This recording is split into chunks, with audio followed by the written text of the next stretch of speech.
Well, this is the finished product of the Ukrainian flag here. So you can see blue on the top, yellow on the bottom, and all this wiring and stuff, yeah, it gets a little busy there, and these big globules of solder, I had a hard time soldering that and put some shrink wrap on it, so I hope it stays there. And then I just took a thin piece of little plexiglass, these little sections that I have, and put some glue on the back of there and some hot glue on here too to hold this down, so then if I wanted to hang it up in the window I could. And yeah, it doesn't look too bad. Here, let me plug it in. Of course, we're looking at it here with the camera. It won't look as good as it is in person, but yeah, in person it looks so much better there. So yeah, I can zoom in a little better maybe.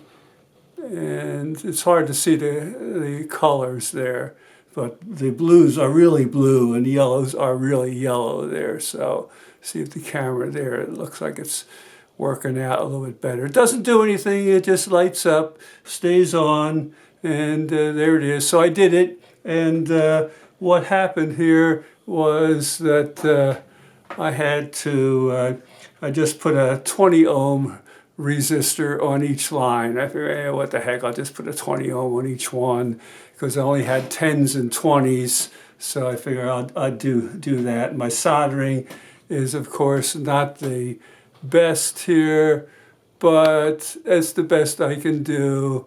I'm not that great at it. You get all these wires in there and trying to hold it and whatnot here. So yeah, it does work. And these are in parallel, like I said on the other video. But there it is, Ukrainian flag. Okay, keep it in the frame. There you go, keep it in the frame. Hey, I'm only one man. There's only so much I can do here, you know. So there it goes. And then, oh, what it's hooked up to is I had an old plug, old USB here, connected to something else, and I just cut the end of it off and took the two hot leads and soldered them to the plus and the negatives here. So all the pluses go to the plus, all the negatives to the negative. So now I could just plug it in and I can use my little plugs that I bought on Amazon and plug those into regular 120 volt, 110 volt, whatever. You can put two of them in there. So I use a lot of those. Okay.